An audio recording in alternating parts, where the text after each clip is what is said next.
I'm actually How are interested they? in the story. I mean, they're easy. It's a new version of that like Kovalex Gundo thing. So it's Well, like how do I get the camera working for you there? you want to see my cam? Well, I could see you. I'm saying like so they can see me. You just turn your camera on, Oh, okay. Stand by. and then I'm gonna send you the feed um, through Discord, so you don't Oh, have to like yeah, oh, okay. you don't have to wait. I want to show off my swole muscles. I'm kidding. Yeah. Just a joke, guys. Just a joke. I mean, if we're gonna compare between you and I, you would be very swole. All right, mine No. will be my camera. You should be able to see the Twitch stream Yeah. like So let me just view. Okay, cool. stand by. Let me turn mine on here. Uh, Camera unavailable. Do you have it in OBS open? Oh, I'm wondering because it's my stream PC. Oh man. Yeah, it's all hooked into my other PC. I wonder how that's gonna work. I guess we'll have to just go with this then. Because I have no cameras on my gaming PC. It's all hooked up to my stream PC, right? Oh, okay. Because I do a double stream. Yeah, so do I. Darn it. Oh. What? Oh no. I don't want to do tech support. I want to talk about ships. Mm. You know what I mean? I could just join off my. Because it's just a call, so you could just join off of your other PC. Do you have Discord on that PC? Yeah. We'll Yeah, just just do do it that. like this. Trust me. It's just better this way. Trust me. No camera? Yeah, we'll just do no camera for now, which is All right. unfortunate, but It's fine. I have an idea. sorry, We'll guys. do what we do. We'll do what we do for Croncy. I'm just gonna open one of your YouTube videos, and I'm gonna do a still of you, so at least there's a person there. Oh, make sure here. I can send you like a meme picture. Yeah. Whatever, that works too. You know what I mean? Like, we got to get the good picture. Me like spitting or something. Here, I got it. I got a good one.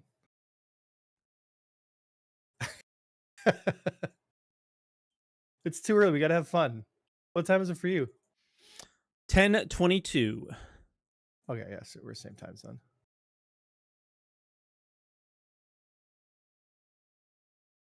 Oh yeah. I got to say this double PC setup is lit. You just started doing it? I've been doing it forever. It's my favorite thing. It's so good. It's so much better. It's I couldn't believe I streamed as long as I did with such a Bush League setup. There you go. Put that one up there. Gotcha. That's a good one.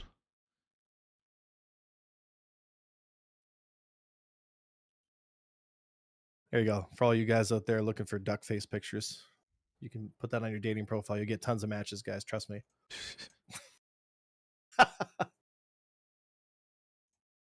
So yesterday I was out flying the Wolf, and so when I first had flown it, when I was in the PTU, I didn't realize this, but the ESP got super janked, and I didn't realize that so much of the ship's feeling is tied to ESP, right? So at first, when I had it, I was struggling, man. Like I'm talking struggling at hitting anything, and it was getting really frustrating. And then yesterday, I got back in it. I'm like, all right, let's try it again. And one of my buddies was like, yeah, like you've got the ESP bug. I'm like, what? He's like, yeah, you've got the ESP bug. Here's how you fix it. Go to your field of view, jack your field of view all the way up, go back into the game, hit escape, go back into field of view and drop it to what you had before. Bro, So this I game did is so that, dumb. and immediately I went from like barely hitting 30% of my shots to drilling people like a tack driver at 80 to 100%. Like I just didn't miss. And I'm like, okay. And this is starting to feel like it did in live where like I can actually get on target and stay on target. Okay. And I spent the next couple hours flying the Wolf, and the thing is a tack driver, dude. Like I'm just all right. Hold it. Because we'll talk about that. I'm gonna do the intro and then we'll go in. So save that for it. Okay. That's one of the first things that we'll talk about because that's good. Obviously, people want to know about the Wolf and what people who PvP think about the Wolf, not what I think about it, right? Because I'm fucking clueless. All right. That is a great picture. Right? And there's like also this meme with our podcast and Croncy's camera getting frozen. So it's perfect. It's perfect. It's perfect. Yeah. It's perfect for today. All right, I'll do a quick intro and then we'll get going. I'll even count it down a little bit for you. 20 seconds.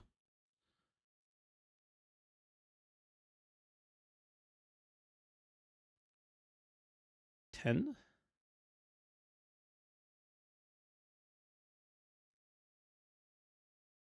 Hello, everyone, and welcome to Answer the Call. Podcast looks a little different today. So we were expecting for the show to be myself, Avenger One, and Croncy. Croncy messaged me just maybe an hour ago, saying he's dead and isn't going to be able to make it. He's alive, but he runs like a gaming thing, and they were doing the Battlefield beta. He ran it all night, so he was just like, he's been working his butt off. So he was like, I can't make it today. Can you cover for me? And I said, sure. But the great thing is we already had a guest. If you caught the end of last week's podcast, Avenger One was waiting in the queue because we were kind of talking about Light Fighters, and he was like, wait, you're talking about Light Fighters? You didn't invite me? And then it was getting really late. We had to go. So I was like, let's just have you on a guest for next week. So here's Avenger One. Many of you guys, I'm sure, know Avenger One, but just in case somebody's new here or something like that, new to Star Citizen, who are you? Why am I having you come on to talk about PvP, Light Fighters, that kind of stuff? Well, my name is Avenger One. And his camera's broken. So yes, we know already. I apologize for that. We'll get it fixed for next time, I guess. But yeah, my name is Avenger One. I've been doing SC content for the better part of 6 years now. I've been playing the game for a long, long time. Came from a game called EVE Online, started a group called Bombers Bar, then came over.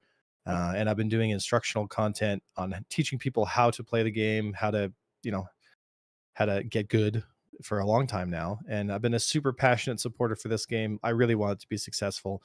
But I think there is a lot of fiery opinions out there, and we all know that putting your opinion on the internet means you get flamed 24/7 all the time, no matter what you say. So it's been a polarizing thing. I have very entrenched opinions about PvP and culture with this game that some people don't agree with, but that's fine. That's why we're all part of this community, and we're trying to make it the best experience we can. But that's what I do. I teach people how to play. Yeah, so don't get too mad in the comments. If you want to get mad, be respectfully mad. That's don't be like me, basically. But yeah, the reason we're kind of wanting to talk today is, if you didn't catch last week, or the last couple weeks, I guess, tons of changes to Light Fighters. There's been a new Light Fighter introduced, and yeah, there's I think something worth talking about. I think the last time I talked to you, or saw videos and stuff like that, it was more along the lines of ships like the M50, ships like what's the little tiny one that looks like the Star Wars ship. The Fury, you got the Archimedes. Yeah. There you go. Like, you were more kind of in line with like all right, well, these are the better ships or these smaller ones. The first thing I would ask just quickly is, with these changes, are these smaller, like more racing ships, less of the ships that you're enjoying, or is it more like, did any Light Fighter changes make that change? Has anything changed between those videos? Like, I mean, this was a long time ago now, a few months ago, probably, maybe more. What has changed from those to now? I know that's a lot of questions, but my bad. So like I released a tier list video 9 months ago. Oh, wow, that long ago. Okay, yeah. It's been 9 months. I'm going to give you the two I have now that I'm releasing probably in the next couple hours. Oh, shit, okay. I can send it to you on DM so you can pull those up while we're going through this. Sure. So there has been a bunch of different changes. But the overall state of the game, it's kind of a race to the bottom, we call it in the PvP space, where the person who brings the smaller, faster ship typically has the advantage, right? So the idea is, some of these Light Fighter and ship combat changes have moved some of the ships in different positions from lower tiers to more. So there are better changes that are being made here. I actually agree with a lot of the changes. However, the overall meta of smaller is better is still very much in force. The smaller ships are definitively better than basically anything that's larger size. Stub fighters are still hilariously powerful. That They're hasn't just really hard to changed. hit, right? And the guns aren't that. They don't do that less damage, I guess. Yeah. So the problem is all about capability, right? Like a small Fury is going to kill something less. It's going to kill something. It's going to take longer for it to kill than a Hornet, but the Fury can still kill it. So what if it takes an extra 30 seconds or a minute? You're still going to get the kill, and you get the added benefit of not dying, so you can move to the next target, the next target, the next target. With a Hornet or some of these bigger ships, you'll be able to kill it pretty quickly, but then you might die, or you might like you just die, and that's terrible, because once you're dead, you can't do any damage. So this idea of the smaller ships having essentially infinite survivability, and then anything, I'd say that's around a heavy fighter size or even a medium fighter size, is just going to get pieced up by these smaller, more maneuverable fighters. And I'm not too sure if that's the way CIG wants it to be. But the problem is, when you get a gang of arrows or a gang of Furies or anything you see there in A and S tier, you can still kill Idrises, you can still kill Polarises, you can still kill all these big ships. And even if you don't kill them, you can still knock their shields down for something that can kill them. So you're still highly effective against larger platforms. And so it's that's really been one of the bigger problems, is like and armor won't fix that. I don't have you on this screen. I have Croncy on this screen. Hold on. See, this is the meme: is Croncy's camera freezes, and I just leave that whenever that happens. I have to add you to my this hairline. One. It's so much better. use that other picture I sent you. Yeah, it's coming. I forgot to add it to this scene. It's the greatest picture. I need the one with the Fury where I'm inside the Fury. My head, like my face is stretched. There he is. No. The other one. What other one? If you got it, I sent you another one. Did you? Okay, hold on. I'll leave this one for now, and then I'll grab it. Yeah. You don't know how complicated it is to put you on here. I believe you. Because I'm using my 2 PC setup just to get this, because I guess I don't need to do it, but the background of this is your Discord call. So if I was to bring up our DMs would show up to everybody. So it was like, rather not do that. So I'm it's just a lot of feet pics. I mean, yeah, exactly. But no, I guess I want to save that for a little bit later, of the bigger ships coming into play, because that's actually been super cool when we get into like basic PvP. But can you explain in the most simple terms, to consider me a kindergartner when it comes to PvP? I'm probably not a kindergartner, but I'm understanding the concepts. I think I still am. I'm pretty dumb when it comes to that stuff. What changed in this most recent patch? Because when I go to SP Viewer, what I see is the Arrow, the Gladius, and ships that were kind of there on that like light fighter. These are the meta light fighter ships that you would use. It looked like all of their maneuverability was lowered a tiny bit. And then to like fit the Wolf in, and we'll talk more about the Wolf in a bit. Am I understanding that correctly, or what happened there? Way off. Okay, perfect. Let me know. So what they did was they adjusted a lot of the ship's jerk profiles. They adjusted some G-forces on a bunch of different ships. So they did all these accelerational changes, all these different kind of feeling-based changes to a bunch of the cast, which I think a lot of it had to do with fixing bugs. Like, for example, the Arrow in the previous build had a bug with its nose control. So sometimes during a fight, your nose would just become so unwieldy. Like, it's almost like it became a heavy fighter for a second. Like, the nose would not respond to your inputs very well. It's almost like it got stuck in the mud. And that alone made the Arrow essentially unviable in PvP, because in PvP with master modes, most of combat is dictated based off how well your ship can aim.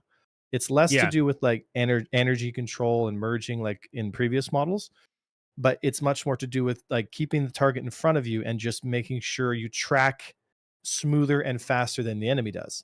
Now, that's why typically all PvP uses repeater weapons, because the higher velocity means you get more applied damage, easier to hit, less deflection. So it just becomes this really, really high intense aim duel, which for some people, they love that. For me, I'm not a huge fan. We've gone over that, but we can talk about that later. But the ship that can aim the smoothest and the fastest and be the most responsive is typically the one that's going to win those kinds of duel fights, right? And then if you do the flip side and you go into team fighting, it's less to do with that, and it's more to do with how fast the ship can enter and exit a zone in which it can get hit. So this is why we see interceptors being super dominant in team fights and terrible in duels, and stuff like arrows being super strong in duels, and a lot of times really not doing that well in team fights because they can't stick and hold to a target. And by the time they turn around or do whatever, because there's all these moving pieces in the team fight, duel is quite simple. It's just nose to nose, right? But to answer your question as simply as possible, they fixed a bunch of bugs with the ships. They changed their philosophy with how they're pushing the ships in different categories. And it resulted in an identical system with just different ships in different spots. So what would that philosophy be? So the interceptor is still in a straight line, right? And that's why it won't work well in duels because you can't maneuver. The Gladius is better. Like, I don't know. Yeah, I'm trying to fish the answers out of you, but those answers may not exist either. So I'm trying to hear, I guess.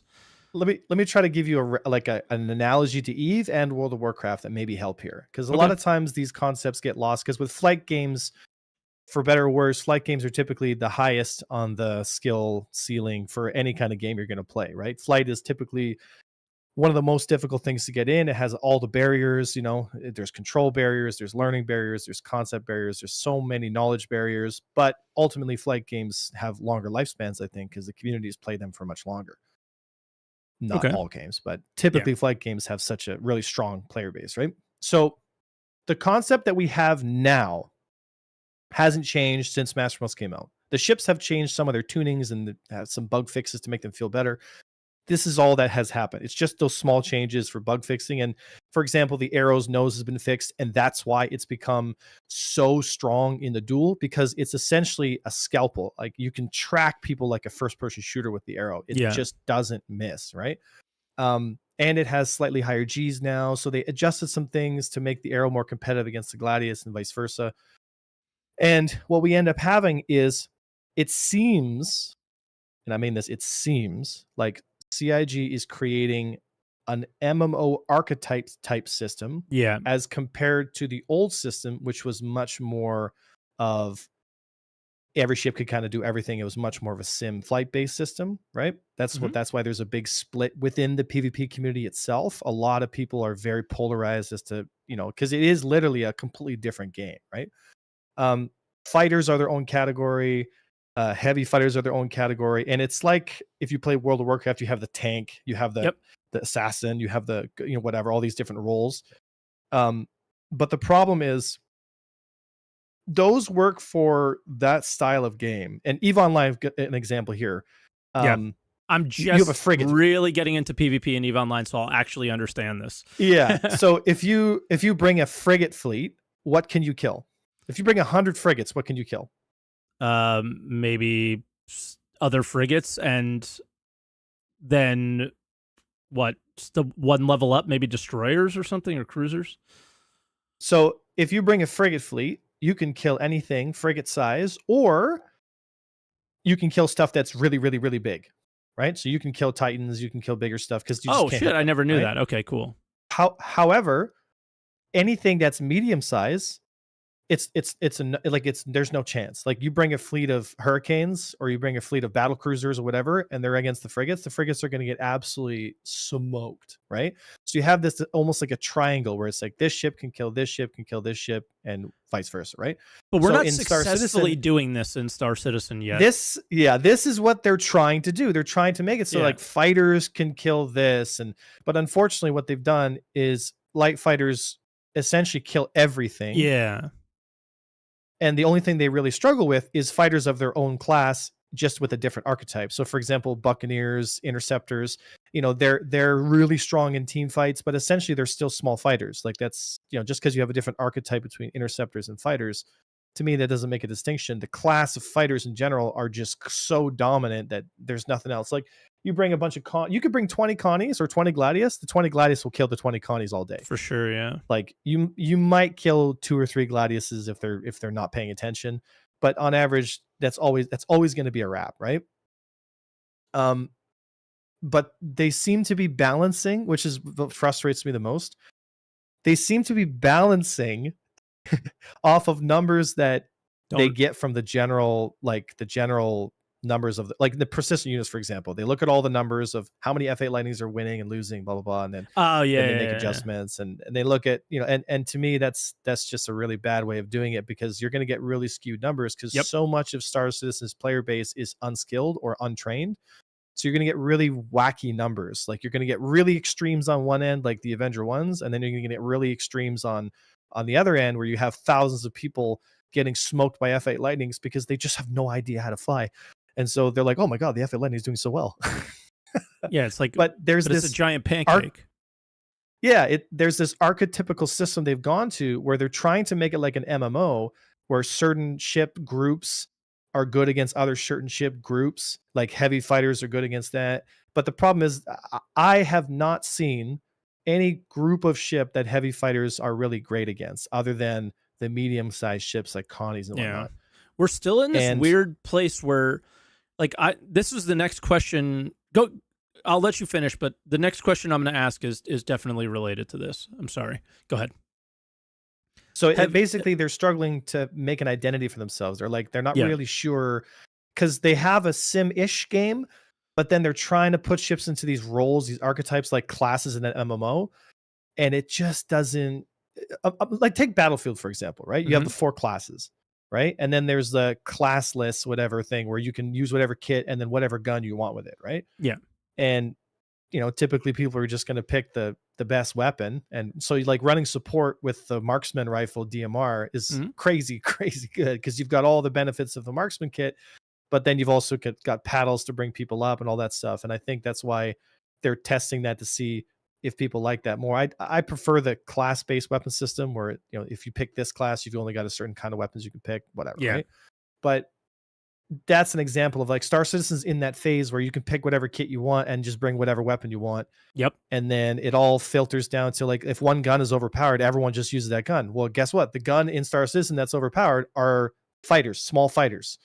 And that doesn't mean they're life fighters. That could mean snubs. That could mean all these different other things, right? You'll notice that the only physically large ship, and it's not even that big, is the Scorpius in A tier. And the only reason for that is because the Scorpius has... Oh, no, there it is. This is team fight, right? And the only reason the Scorpius is in a team fight position in A tier is because it can go 600 meters per second. It can actually get out of a danger zone, come around with that big size 2 shield. Like, it can protect itself. It can dish out 8 size 3 shots. Like, it's just ridiculous. It can move. Like, that thing can go. It's 24 Gs, I think, or something. It's like something 23 or 24 Gs. Like, it's more than a fighter. And in my opinion, that makes a lot of sense, because you've sacrificed your ability to duel with this ability to be able to dive in, engage, and then leave combat and come back around and basically fly it like you would a typical dogfighter, like you would playing DCS and whatnot. You coming in, bringing energy into the fight, engaging, and then leaving with the energy you have left, right? Yeah, that makes sense to me. There's just a statement in chat that I'm going to go ahead and point out and disagree with pretty heavily here. Is somebody saying PvP is a niche thing and most people don't care about it.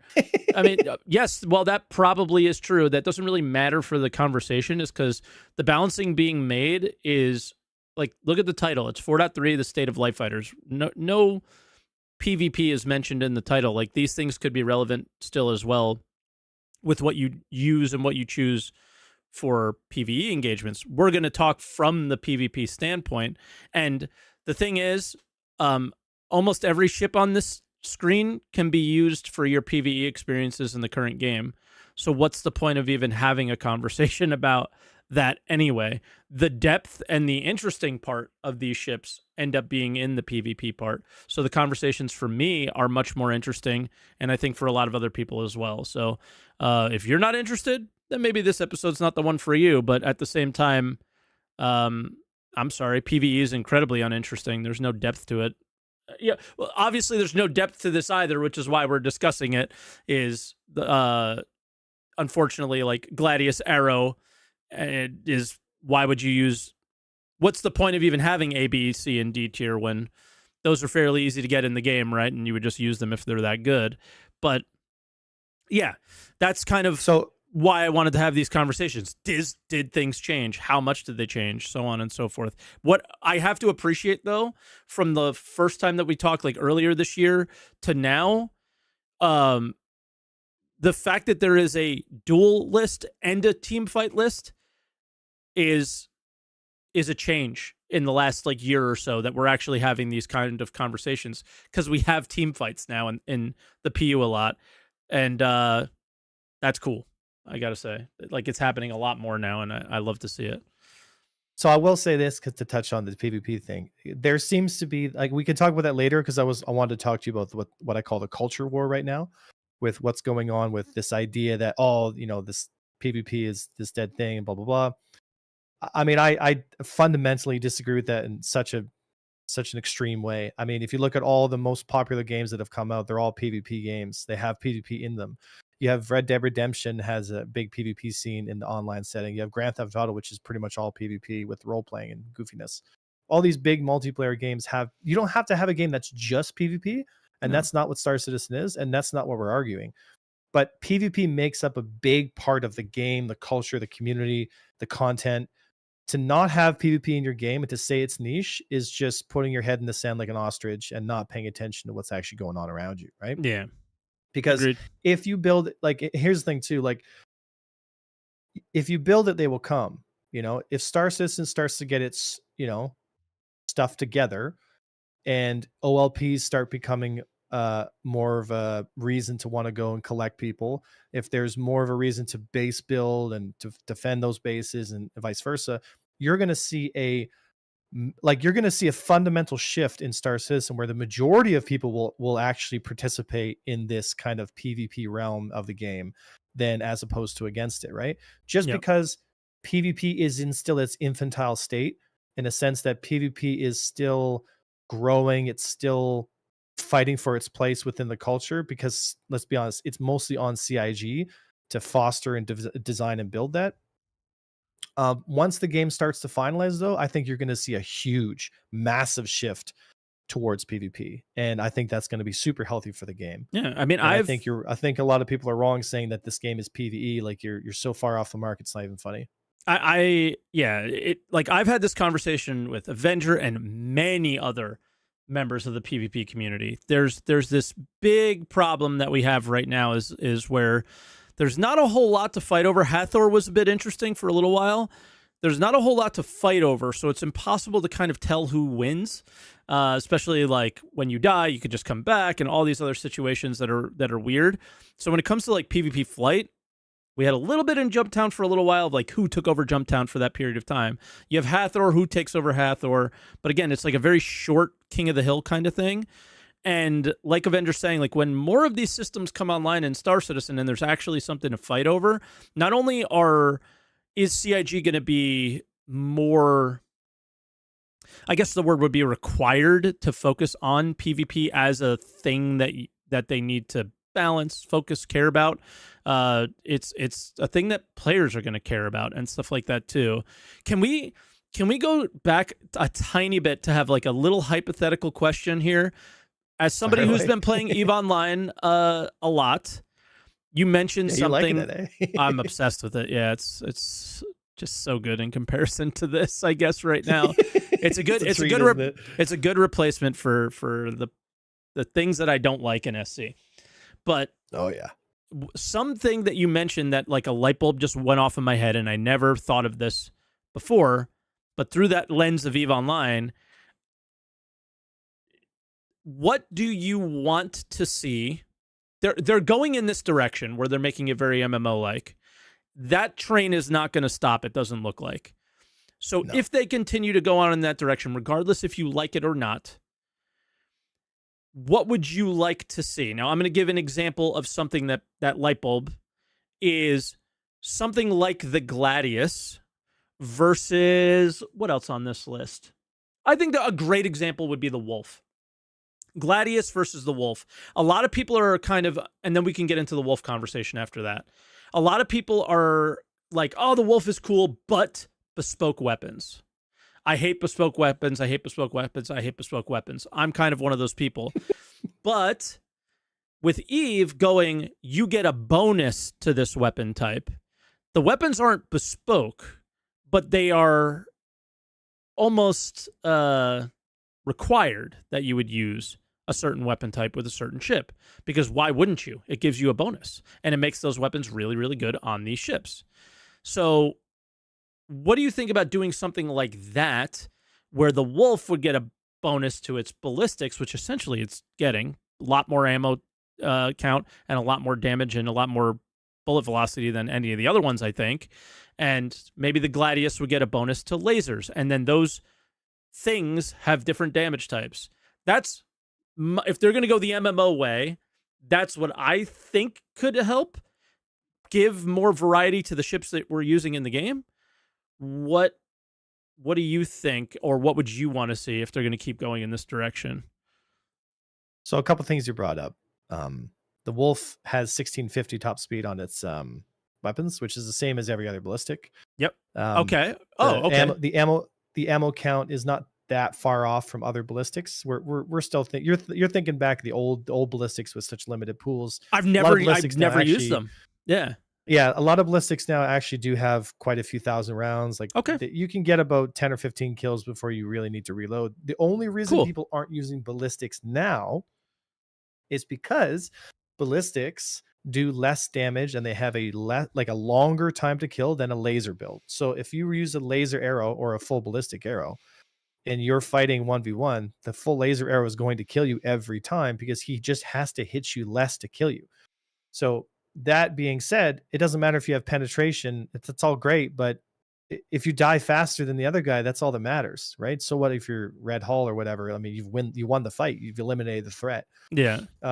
And you might think, oh, well, team fights. But again, we talked about velocities. If your weapons are at 1650 and I'm shooting at 1800, why wouldn't you shoot at 1800? I'm not only going to hit you. I'm not only going to hit you more, but I'm also going to kill you in less time. So like the time to kill is essentially twice that, right? So the whole calculation for ballistics is just way off.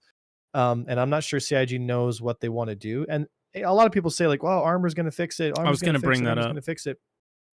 People don't realize this, but armor is already implemented in the game in a rudimentary fashion. Your ship has a bonus. We were talking about bonuses. Yeah. 50% to ballistics. So if you have a Gladius and you get hit by ballistics, let's say you get hit by 100 damage points of ballistics, only 50% of that is actually going to damage your ship. The other 50% will be blocked by quote unquote armor, right? And that never used to be in the game, but it came out a couple of years ago. They put this kind of rudimentary bonus system in.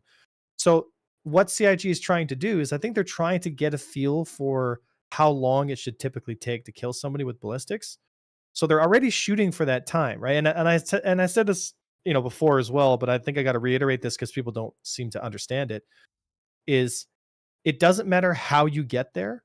It doesn't matter how complicated your mechanics are and how advanced they are or how deep they go. All that matters is when I pull my trigger, how long does it take before you're dead? You can have the most advanced simulation system in the world. You can model every single bullet and every single ricochet and every single component in your ship. I win, you lose. But if you die in 2 seconds and you put or you do the opposite and you have this really basic system that's like a bonus system that's just 50% of your damage gets blocked no matter what, and you still have a 2-second time to kill. So all that matters then is 2-second time to kill. Yeah. Right. So to me, like this whole idea of armor is going to fix it. Like they're all way out to lunch and it's going to come out. It's going to do exactly what it said they're going to do. It's not going to change anything. And the small ships that are able to control range and control the fight are going to just beat you up from long range. And if you think, well, I hope not. If they do different armor sizes, then they can. Like, here's where I think they screwed up a little bit is if they did different armor sizes and like a medium ship has a medium armor and a large ship has a large armor and a small ship has a small armor, then you can go, okay, well, the ships that are on the weapons, that are on light fighters will have reduced damage against the medium and heavy or something. But the way we're seeing them make ships now with the Um, oh, the new Mantis. What the hell is that called? It's not a Mantis. The Mantis DS. That's what I call it. The Meteor. The Meteor. Yeah, like there's huge guns on. There's huge guns on these ships to where they'll just mitigate that idea of armor in the first place. If that was the idea that they had. So I'm confused as well.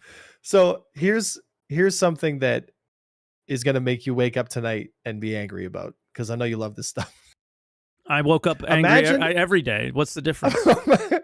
Imagine, like, first of all, number one, my biggest gripe about the Meteor is, first of all, it should never have existed in the first place. That's 100%. Number one. Number it's two, so stupid. Number two, like the concept of the whole ship is flawed from the beginning. You don't pick a ship like that that's large and awkward looking and but Avenger, it has a weapons locker. Hold on. Yeah, I know. You could be John Wick. They had a choice to. Here's the thing: instead of a heavy attack fighter, which again, no reason why you should have that. Instead of a heavy attack fighter, they could have made a Mantis variant that instead of a QED, you had a capital distortion ship. Why don't we have bespoke distortion size 5s on that thing? Why don't we have a giant EMP at the back of it, which is cool EMP effect? It's like, and it's designed to basically EMP these larger capital ships because, as you saw recently in the video I put out, we're able to fight capital fleets of, 8, 9, 10 double-digit capitals. Hell yeah! With just two of our ships, because we're taking the shields down, we're disabling them one at a time. Distortion works and it's a lot of fun. To have a dedicated capital disabling ship would be super, super cool. The fact that they had the most awesome ship for that role, like the Mantis literally looks like an electronic warfare platform. It looks like something that could do that. But instead they put guns on it and they try to sell it and pass it off as this high skilled PvP ship. And I just wanted to throw my monitor out the window. It just made me so frustrated. I don't know who on their marketing department's that's what we need next, but gosh, man, sometimes I really do wonder, what I want to just be a fly on the wall in their team and just be like, guys, don't do that. Make it an EMP boat, make it a capital warfare disabling ship. And then instead, if you want to make your heavy attack fighter with big size weapons, there's so many other platforms that you can make variants on to do that. But I mean, what can you do, right? It's done now. It's out. It's going to be an awkward ship for the next 10 years until it finds its place. So just have fun with it. So in the end, some of these ship choices are just going to be ships that you don't use, and I think that'll just be one of them. Yeah, and that'll be that. We're in a system now where the majority of ships won't be used. Here's the best thing about the Meteor. Is it's not a brand new ship with all new art and a ton of wasted backer money. They slapped a couple guns on a ship they already made, put a weapons locker in there, and done. So at least they didn't waste too much of our money. Is the most positive way to look at that ship. All right, I got 2 questions for you. Alien ships. 2 major changes to 2 alien ships on this list. They're both in B tier and team fight. I wonder if the Blade would have stayed in B tier if they didn't adjust it a little bit in the PTU. Blade, they put a ton of capacitor on for a little while there. And the Talon seemingly got a bit more agile and more stealthy. So from the dummy perspective, I was thinking the Talon would maybe be in A tier in team fights because you'll probably pop in and out of radar a lot. It's got some pretty good size guns, but not a lot of them, and maybe they fly a little bit slow, so maybe it's an accuracy thing. Why do you have the Blade and the Talon in B tier? I think I know why the Blade, but Talon is the one that confuses me a little bit. So 2 reasons, right? Mm-hmm. One, so we'll start with the Blade. Okay. So the Blade is a very competent platform. Great platform. I love it. It's one of my favorites. Platform. That's why I ask it. Not humans made, but it's great. Tremendous platform. Only the best. But the Blade don't do that. They're going to start freaking out. The Blade suffers from 2 problems. One, its top speed is less than the ones above it. Okay. Right? So that's number one. Yep. Because again, it's all relative, right? Mm-hmm, mm-hmm. So it's less speed than the Gladius, the Arrow, the M50, the Razor, the Buccaneer, blah, blah, blah. The Scorpius outruns it. The the Fury outruns it, Archimedes, everything above it, it gets outrun by. The only thing gets Where close, is it in duel? You put it in 10 and A in duel. Okay, cool. Yeah, it's a Makes good sense. duelist because its weapons are really strong, but it suffers a bit more in the team fights because it is slower than everything else around it, and its nose hit points is very low as well. So something like the Wolf is really the only one that comes close to its speed envelope, but even the Wolf is still a little faster. And the Wolf has full ballistics, so you can actually get up on the blade and just drop a bunch of ballistics on it and it's dead. So the blade suffers from just having low hit points on the nose, which, I mean, that's fine. It's okay to have a weakness. Like, every ship has to have a weakness in a sense, you know, but the being slower than all the ships in A and S tier, being less hit points than all the ships in A and S tier, we have found that in team fights it suffers. And typically it's, again, you could be a great pilot and still win in a B tier ship, right? I want to preface everyone, the idea here conceptually is that when you have a full potential pilot, so you have a guy who's maxed out the skill and he's flying a Gladius and the other guy's flying a Blade, and it's 10v10 or it's 3v3 or whatever, it's a team fight in the universe. On average, the ships in A and S tier are going to win more than they're going to lose against the other ships. It doesn't mean that you can't get kills in all these other ships. I've done it, right? A lot of people say like it's this hard thing, like this ship will beat that ship no matter what.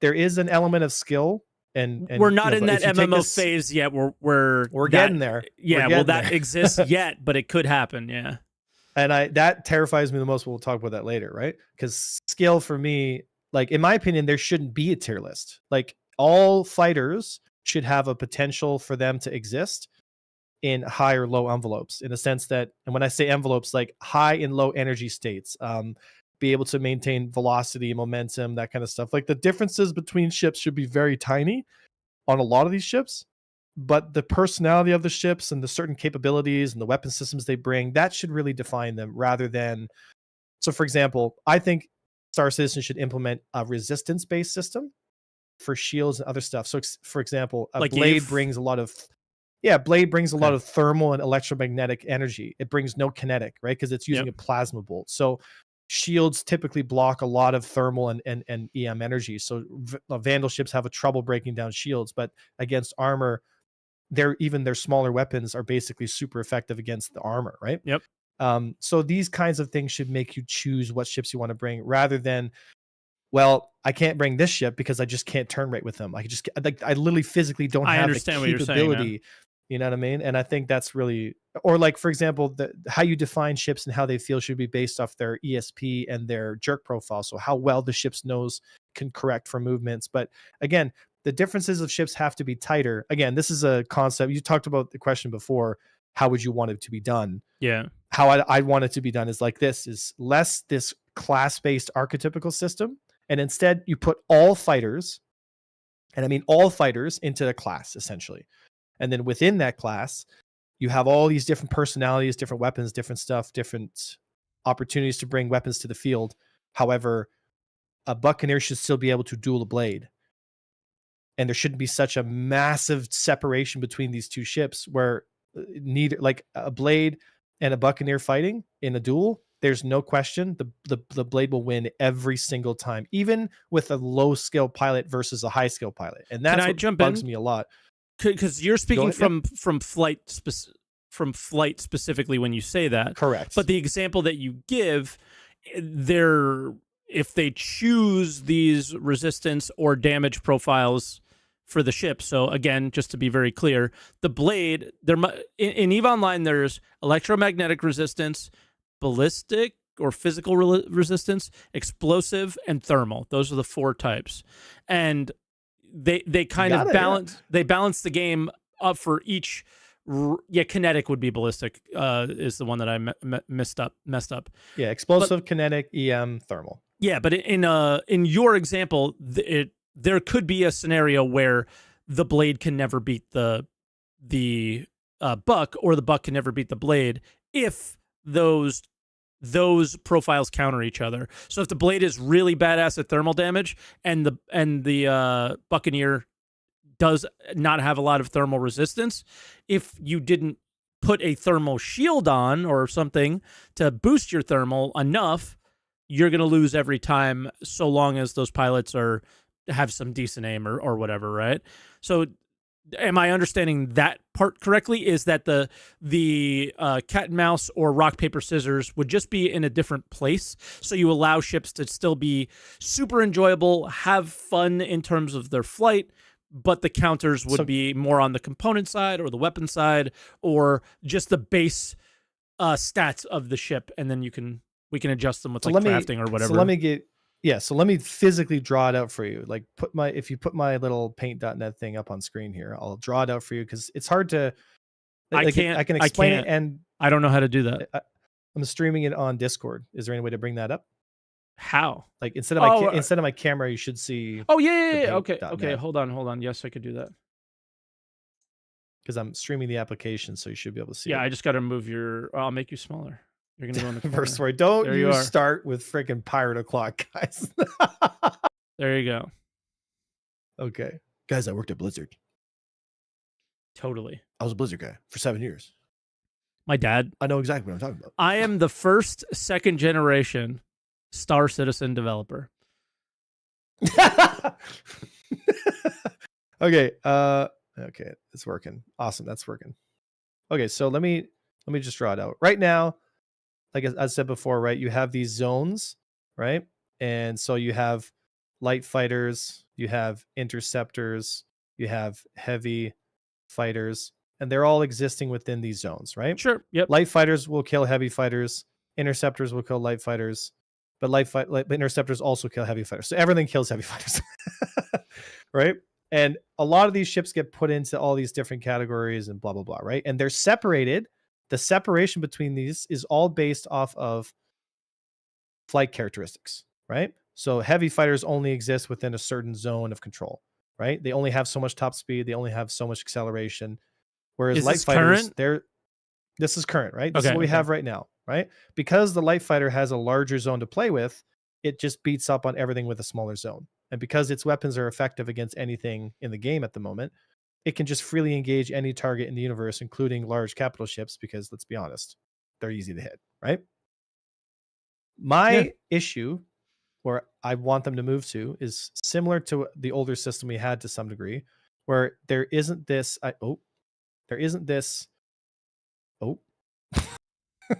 sorry. I'm not trolling, I swear.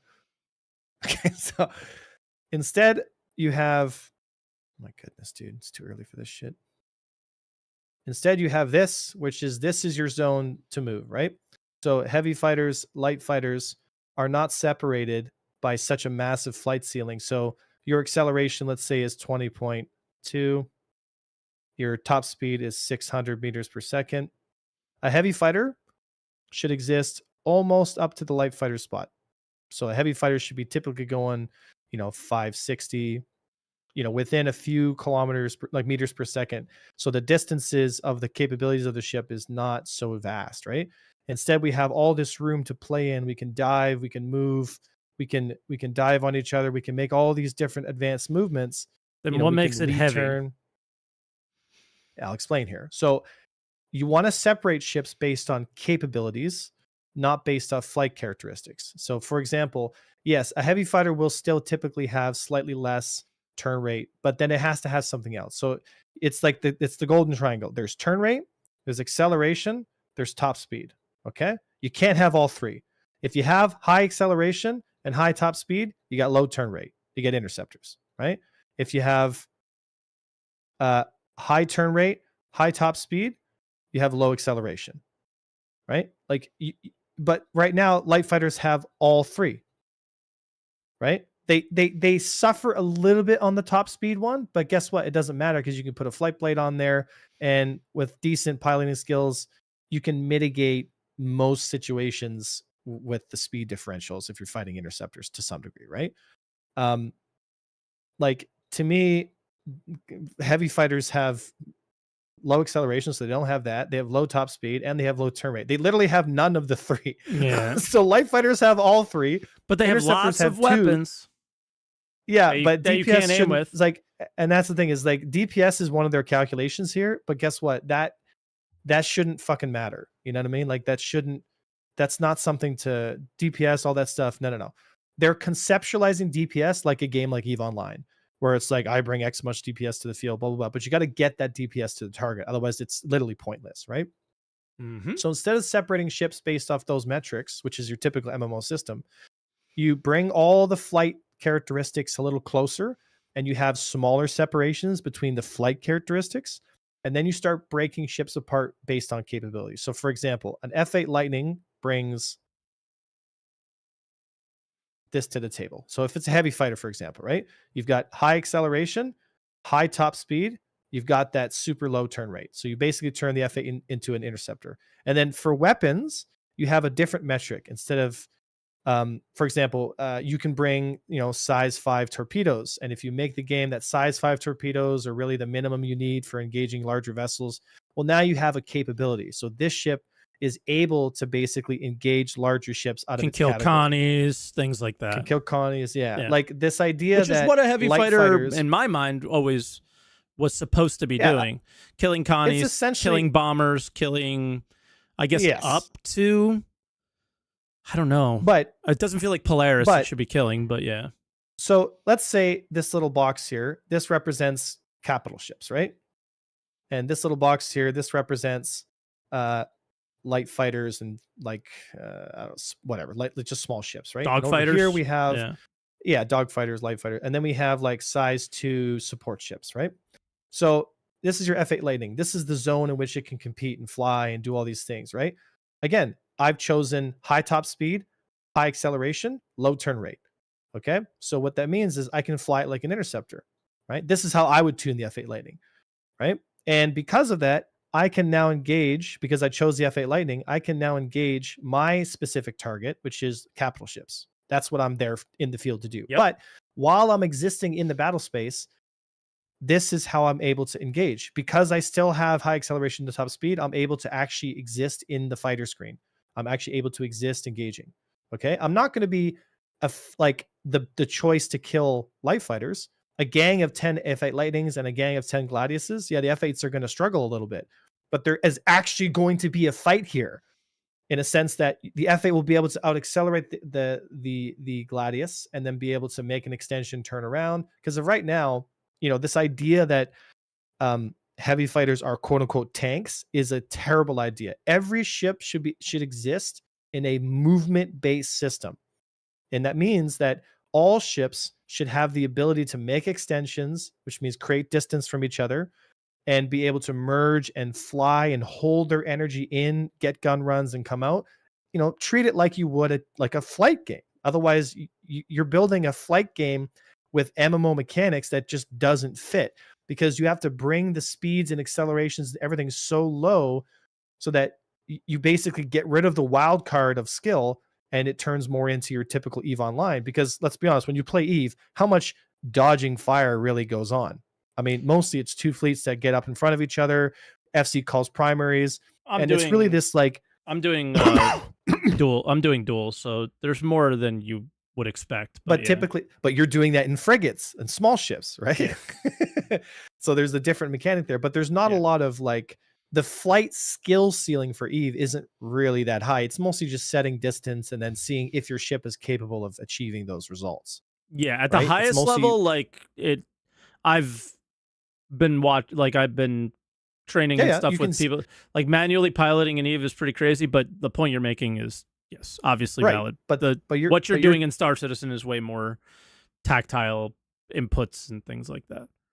Right. So heavy fighters attack again, right? This is like a big triangle here. Heavy fighters attack capitals, so make it so that their weapon systems and their heavy weapons. I'm not talking just the lasers they bring. I'm talking their secondary weapons, their missiles, their bombs, their specialty weapons that are only able to be fitted. And I want to say very clearly, are only able to be fitted on heavy weapon platforms. So make those heavy weapon platform systems only effective against the capital ships that they're trying to kill. Right? Agreed. So agreed 100%. Right? Because every fighter should exist in the fighter screen. Every fighter should exist in this space in some shape or form. Just like if you play a first-person shooter game, the sniper and the support and the assaulter, they're all shooting at each other. Obviously, some have different optimal ranges and whatnot, but a sniper can still kill you at point blank range, can he not? Yeah, sure. Yeah, like everyone's got a gun, everyone can point, everyone can shoot, right? But imagine playing a first person shooter game where the one class you pick he can only walk forward. He can't walk to the left or right. How effective would that class be in a first person shooter? Horrible. Right. And that's what they've done is they've limited our movement and they've limited our ability to actually manipulate these ships properly like a flight game would. And they've gamified those basic foundational systems of flight and movement into different categories of ships. And it's not surprising that the ships with the least restrictions are the ones that are dominating everything. Because why would you ever pick a ship with restrictions that doesn't bring anything to the board, right? So you bring everyone into this little play zone, and that play zone, this play zone, this square that I'm showing here, represents top speed, acceleration, overall balance, and tuning, right? So in the previous model, we had 1200 meters per second, for example. So our box was really big. In master modes, our box is about this size. But right? the previous model was not good for other players. It was good for you and the top guys. Hold on. So I agree with this. So we, instead of bringing master modes as bubble, which is like a little tiny tic tac, we bring it back out to something about half the size, which is what I've argued before, around the 500-600 meter mark. And we start creating that space, right? We start tuning and building a good game where, again, you archetype ships based off these three things. If you have one, you can only have 2 of the 3. You got to pick, Sure. So light fighters have high turn rate, high acceleration, but they have a lower overall top speeds. Like, because right now the Gladius has 520, like the Arrow has 525. It has high turn rate, highest in the game, and it has high acceleration. It literally has all 3. So to me, it's like it's a no-brainer that these light fighters are just running circles literally around everything in the game. And now I can put size 3 bombs on my Arrow, and I can be effective on larger vessels from air to ground targets as well. So I essentially have an F-16 now. I can do multi-roll. I can do everything I need. There's no other fighter I would need than the Arrow. Yeah, I mean, I think you could simplify the flight model down more and have it be accessible for more people. If like this is just an idea I have in my head. I know it's not a good idea, so just let's hear me out. I know it's not what this game should be or how it should work, but I don't know why it's just popping in my head and I can't get it out. Is the idea of again, I keep bringing up armor. Like that, I think this is why people think armor will fix it, is because you don't have to care if the heavy fighter is maneuverable. Because if a light fighter can't do enough damage to kill it fast enough, at least. So a heavy fighter can do its job flying in a straight line, not being able to maneuver that much, and do its damage to the capital, who also can't fly very fast or very maneuverable. And it can either have shots bounce off of it a little bit, or be able to, like for EVE Online, it would be like repairing yourself really quickly or whatever, having bigger repairs that can out repair the damage that's coming in. And then you don't have to worry as much about flying, which I think would appeal to more people in Star Citizen than we would think. But I don't know. That's just not the way this game is at all.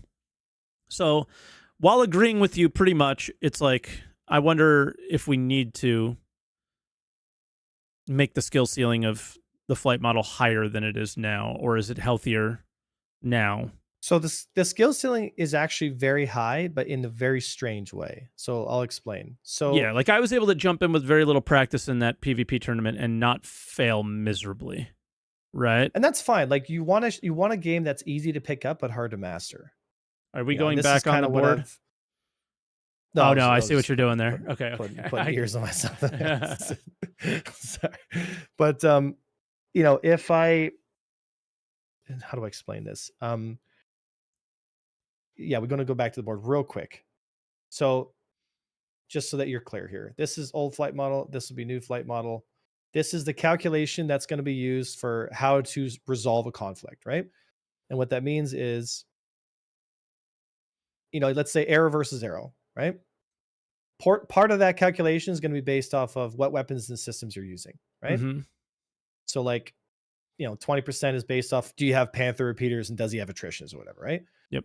20% is based off of what components he's got. Does he have a JS300? Does he have better shields, palisades, blah, blah, blah? Does he have meta weapons? All that stuff, right? And does he have the skill set required to maneuver his ship? And then the last part of it is, does he have the aim to actually get the shots on target, right? So in master modes,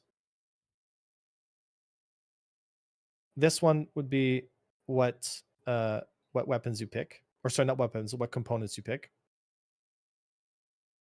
Sorry, this is the previous model. This would be like the calculation here,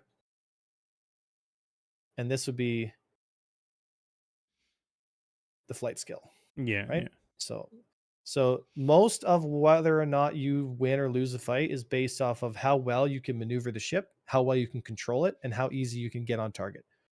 That's the old flight model. In master modes, that calculation is literally flipped, where the majority of the calculation is based off of what ship you choose, and then the last part is mostly aim, right? And so components and weapons choice do have a factor in it, but the majority is like, does he have the aim to get on target, and did he pick the right ship? That's about 80% of the calculation is just, does he have the right ship, and can he get on target?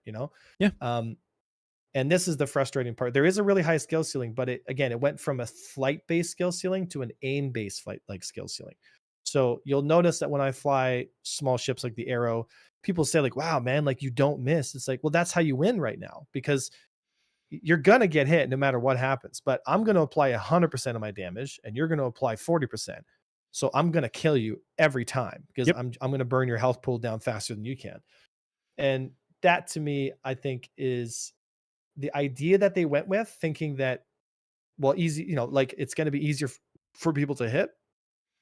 But they've created this weird space where like it's so reliant on aim that I feel like it's actually harder for new folks, because aim is so like difficult. Like the game actually plays faster now than it did in the previous build of the game, because in the previous build of the game, you actually had less like radical translations of movements in quick succession, because you build up more energy as you come around. So you'd actually be able to see the movements easier, because you'd actually be building more energy in those movements. But because we have such a small zone to play with, I move up here, I move up here, I move up here. I'm making these jagged small movements.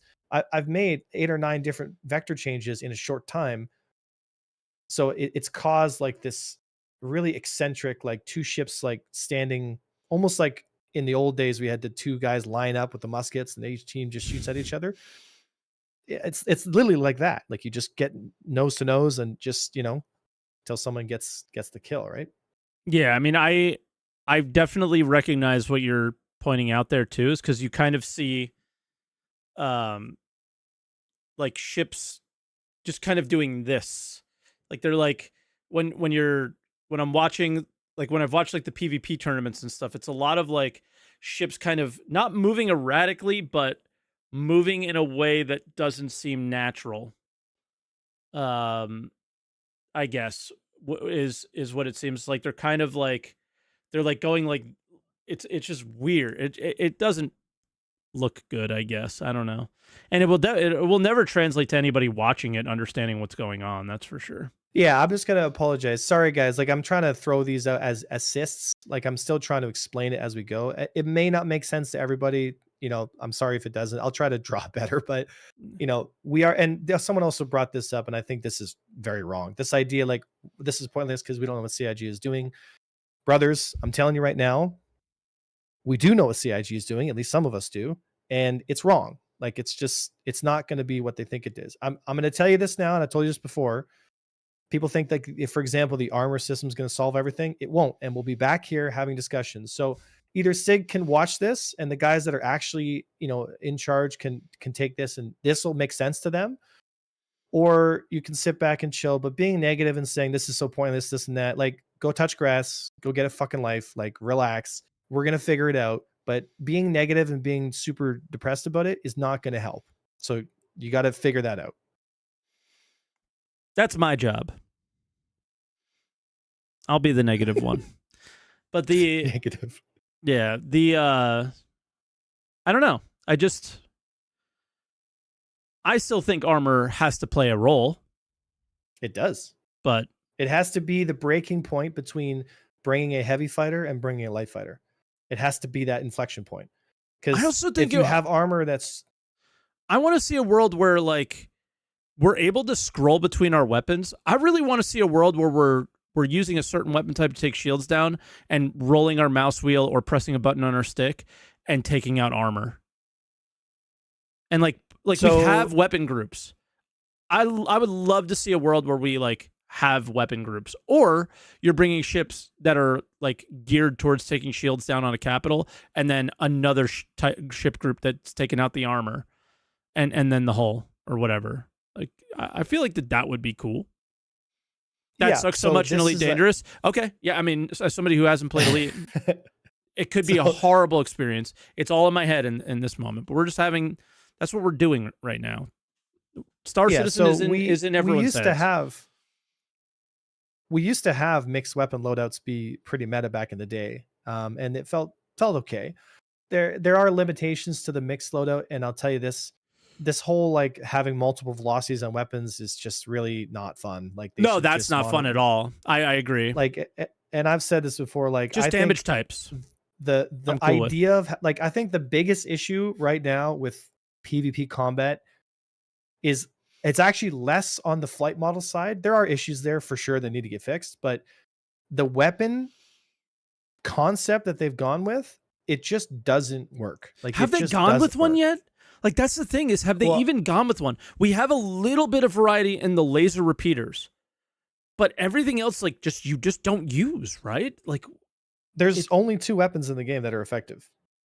Well, 3 There's maybe? Panthers, right? Attritions, Panthers, and NDBs. Do we not use attritions anymore? PvE maybe? I mean, attritions are only effective on large capital platforms. That's it. That's the only place they're effective. Anything like any fighter combat, light, medium, heavy, whatever, you bring attritions to the field, you will die every time, right? Okay.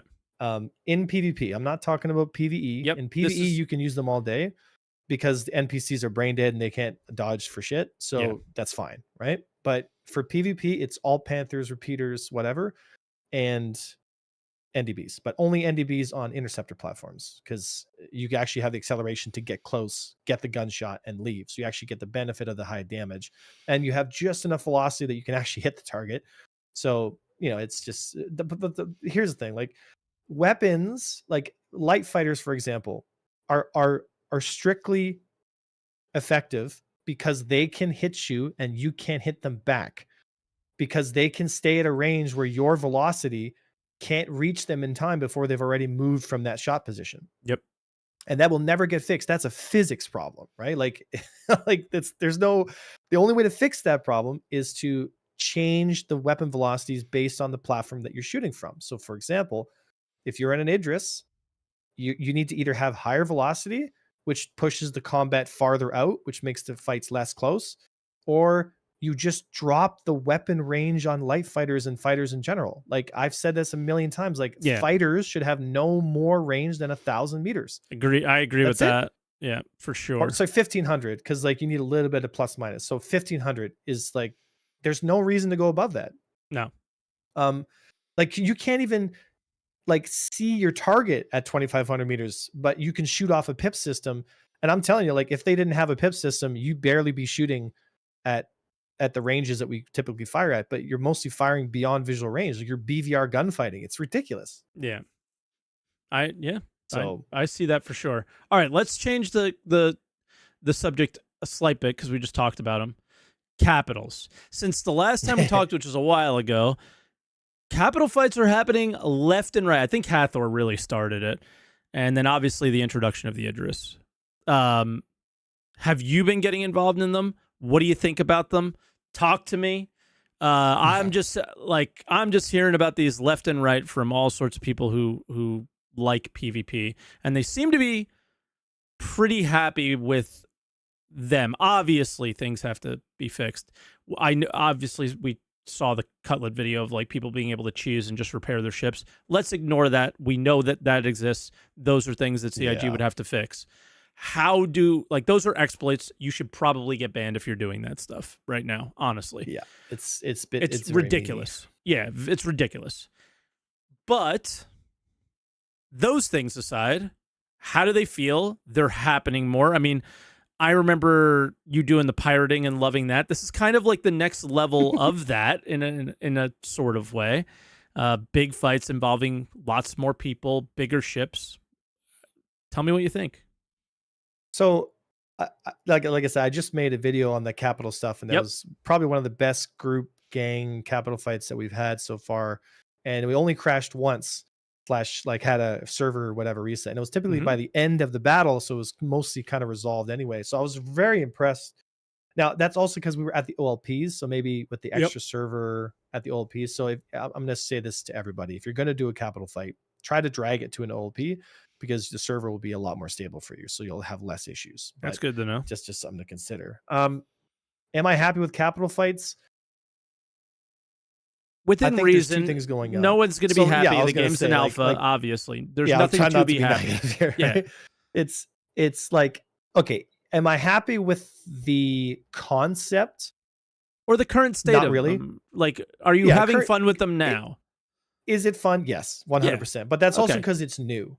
It's new, right? It's going to get old real fast. Like, there's some real development needs to get done, but I'm not going to stand on a totem here and say, oh my God, like I know where CIG's at. I know what's going on with the game. We all know that. That's fine. For where it's at right now, I'm having fun with it. We're having fun with it. And that's good, right? It gets people involved. But there has to be a real push, and I mean a real push, to get engineering with us soon, because without engineering, you're getting these solo capitals just running around, and it's just really frustrating, because a that solo obviously is cringe. Shouldn't, it's so cringe, man. Like, I want to see fully crewed Idrises of 10 plus people. I want to see them launching fighters off their deck. I want to see groups coming in. Like, I want to see orgs forming and putting these ships out, and seeing an Idris by itself should be exciting, like, but now it's like they're everywhere. They're like almost like rats in New York City. Like, they're just everywhere. You're like, oh my God, get out of here. You know what I mean? Like, you just don't want to deal with them. You just try to avoid them, so yes, capital fights are happening. Yes, they are a lot of fun. They need a lot of work, but it's essentially fighters. Like, I can still rate limit people. I can still do a lot. Like, it's the same movement system that a Gladius uses. There's no difference in a capital ship. They're slower. Gladius. You can fly Gladius, you can fly an Idris. Like, it's the same. It's the same thing, right? So hopefully with engineering, I mean, I guess with flight, like, that's fine. I mean, it is what it is. I mean, I would prefer to have a capital control system where the captain could go to the holo viewer and he'd be able to zoom out like EVE Online and be able to play from third person with all these HUD tips. And you'd be doing that based off of a system on the bridge, and if they take out your sensor systems and it just messes with your view. And, I think that would be a really cool thing to have, is, and being able to mark targets for your wing and be able to select things, and like all these kinds of command and control / overlay that you could do. I want it Star Warsy, where like the shield component is actually on the exterior of the Idris. So once the shields are down, like once you take the shields down, or maybe not the shield, maybe not the power plant, or like something like that, where the thing, like, you can do, like, right now the PDCs are so tiny you can't shoot them. The turrets are kind of hard to hit from in a capital fight, right? Or fuel tank, something where it's a very obvious thing to hit. You take the shields down and you start to disable the ship. Like, the conversation they had about what they want to do with capital ships, all that sounded like Squadron 42 to me, but it also sounds like something that could work in SC. That would be cool. I mean, we do shoot the engines off these ships, right? So something more like that. There is a lot of sub-targeting that goes on now. And I do agree, like, it would be cool to have something exterior that you could blow off and have it affect. So like engines, but getting like the Star Destroyer balls, like, I don't think that's going to happen. It would have to be too forced, right? Yeah, I think it's fine though, as long as it's not the shield. It makes no sense to shoot off the shield emitter and have the shield still be up. It's a weird concept I always thought from Star Wars. They blew up the shield emitter. How did they get to the shield emitter in the first place? The shields are up. Am I crazy? This is what I like about the idea. So in Star Wars, you could actually fly. So Star Wars doesn't have shields; they have deflectors, which is different, right? So you got to understand the lore behind the weapon systems. So you can take an A-wing and just fly directly up to the shield, quote unquote, deflector generator and take it out, right? And because you're so close, like you're inside that. I can't remember what the effect was called, but it's basically there is a minimum range to the Star Destroyer. The reason that they're put on the exterior is because the exterior, like if you're inside, you wouldn't have the same effect in Star Wars science or whatever, right? But anyway, the point is there are rules to the Star Wars universe as to why things are the way they are. In Star Citizen, it doesn't have those rules. So to put them on the exterior would just be a design flaw. However, the way they have it now makes a lot of sense because if they're internal components and you have armor, the only way to get to those components is through the armor. So you either need a high through the armor. Yeah. Right. So you either need a high penetration weapon system that can punch through the armor and do direct damage to that subsystem, which then affects the fight, or you spend a long time burning through that part of armor to get to that piece, right? Or you just board them. Yes. I hope that becomes more of a thing. Yeah, boarding is the coolest. Like boarding is some of the most exciting gameplay. You know, this idea that is it the Legionnaire? I think it's called. Yeah. Yep. The boarding ship. Yep. Like we need a ship that can. Yeah, we need a ship that can latch onto an enemy ship, either after they're disabled or maybe when their shields are down, or even during a fight. Like if you can actually get through the weapon. Like again, another reason to keep a multi-crew ship active is if something tries to get onto you and suction cup to you and drop boarding parties. If you have turret gunners, you just be able to shoot them off. But if you're just by yourself, like we got to get away from, like I said, this like solo, guy sitting in his Idris.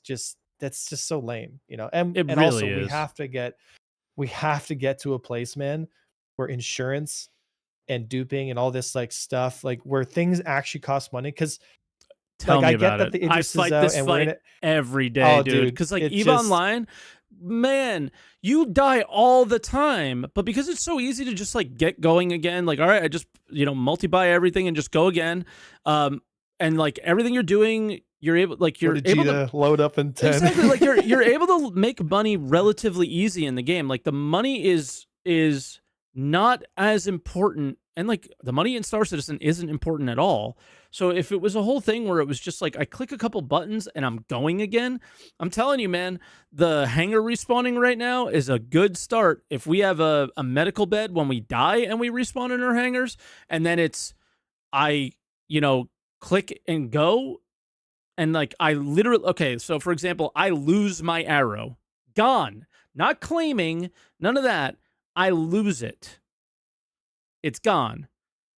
But I position myself at a place like Jita and EVE Online, or like some of these other player trade hubs that are all around, and I just click a button and I get my entire loadout from my arrow back in 2 seconds. I pay for it. It's the same thing as claiming, literally the same concept, but somebody had to create that item. You have to pay for it. You actually have an economy. It's the same concept. I don't know how anyone can argue this. They just don't want to lose things because they're little babies. But they because that's my ship. Okay, it'll come back. It'll be named the same thing. It'll have all the things that you want in it. It doesn't matter. It is the same concept, but it doesn't have the negative effect that this dumb-ass insurance does to players who don't want to interact with those systems, the players who want to mine, who want to salvage, who want to cargo haul. But this has nothing to do with this. So sorry for that rant, but I cannot EVE has an insurance system. Yeah, you get money and you use a little bit of that money because it doesn't, I think it just pays for the hull or something. I definitely don't get back the full cost of what I spent. Like a ship that's like 30 million, I'll get, I think, like $1 million or $2 million back. It's not that much. Yeah. Maybe 10. I think what they should do is like a very simple way to solve this problem. And I've said this before, and I think I don't understand why CIG just doesn't do it now, but if you die, you get your ship back like normal, like how we do now, except for it's bone stock, like you had it, like it's your ship. You get it back. You pay expedited fee. I think expedited fee should go way up, but whatever.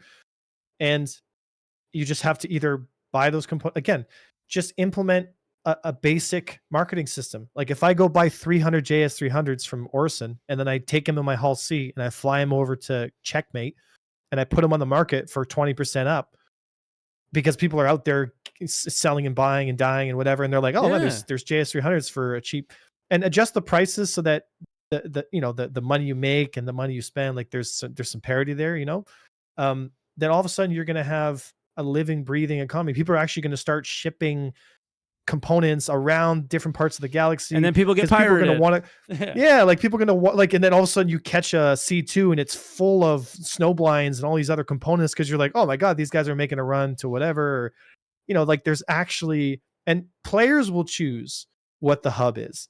Will it be ArcCorp? I don't know. I mean, you can have some hand in it. You can make it so that ArcCorp has all the cheapest prices. It'll probably be the gateways. It'll probably be Pyro and Stanton gateways. Maybe, yeah. Who knows, right? But I mean, it's just with the whole economy we have now. Like they always talk about economy and stuff, and I'm just like, it doesn't exist. Tune them out because it's just such BS, and I just feel like I'm listening to some like intern talk about economy and stuff because I come from online. I'm like, I'm just so spoiled because Eve is just the best simulation environment when it comes to any kind of player driven economy by far. Yep. And it's so simple. Like I explained it in 2 sentences, right? Like you take the exact systems that we have now in Star Citizen. I die, my ship dies, it's gone forever unless I go back and get it. Maybe it's soft death, but if it has literally been hard death, it's gone. A percentage of my components drop in a maybe damaged state, and they could be salvaged. A percentage of them die. Same with the cargo. So the people who actually got the kill can loot it, but they don't get everything, and it's kind of random what you get. That's exactly what Eve does. Then I respawn. I click a button. I spend the money, and it is even the best part is it's better than the insurance system because the punishment that CIG uses is time. I know. Sitting around doing nothing is never a good choice for a video game where people typically, especially the age group of the players that are Star Citizen backers, older, like we're some of the younger ones, Avenger. I think you're quite a bit younger than me. I'm 40. I'm 34. Okay, yeah, you're not that much younger, but buddy, you don't young look enough. A day over 58. Thanks, man. I'm kidding. But the player base that you have does not have a lot of time to play, and you're using time as a punishment. Even for piracy, it's not a good or for criminal activity. I don't think it's a good punishment. So it's like I don't find this to be the best choice, and I'm not changing anything when I'm giving you that example from what you have now. I'm literally only making it better. You press a button, you get everything back, so long as it's there. And you know what you could do? You know what would actually fix this problem? And then we could have both systems because you're never going to get rid of the people that are going to be whinging about, oh, I pay X amount of dollars. I need my ship. Like you can't. Fuck them. They already paid. You could be in trouble legally if they do that. So who knows, right? So what I think they would probably be better off doing is instead of you have licensed ships and you have unlicensed ships. I can go to Grimhex or somewhere else and I can buy a salvaged quote unquote arrow or whatever for like 1/100th the price or whatever the price is, cheap. But if I lose it, it's gone. Like it's unclaimable. It's like a one-time use. You buy it, whatever, throw some stuff in it. It's either stolen or whatever, and off you go. Right. But what happens 10 years from now when everybody has the licensed ships that they can't use? Right. So like okay. What I mean is I think I know where you're going, and I should not have interrupted. So I'm going to apologize, but I'll just finish and hopefully we get to the right place. But again, I'm sorry. I'll say it twice. If you go from a place where like you have these unlicensed ships that can be lost and they get lost forever, and maybe you get the insurance money back or something like that. But then you have the ships like how we have them currently. If I bought this on the pledge store, I never fucking lose it ever. Then the people, what you get is you get a system where you're telling the player, oh, okay, make as much money as you can, as quickly as you can, get all of your ships in the state where you can never lose them, and then that part of the game is over for you. And then the people who craft, the people who mine, the people who do all that stuff have less and less impact on the world, or have less and less things to do. So I keep trying to look at this from a wider view, because I do obviously want to do the crafting and stuff like that. I'm not trying to make the game for me, to be very clear. This is something that, like, my eyes only opened more recently by playing EVE Online, was like, holy crap, all of this stuff is made by players, but the game doesn't suffer because of it. It's only better because of it. When I thought that, like, okay, if you do it the way EVE Online does it, there's going to be holes, and, oh man, the thing that I really need is not here. That does not happen that often, believe it or not. Within reason, like, if you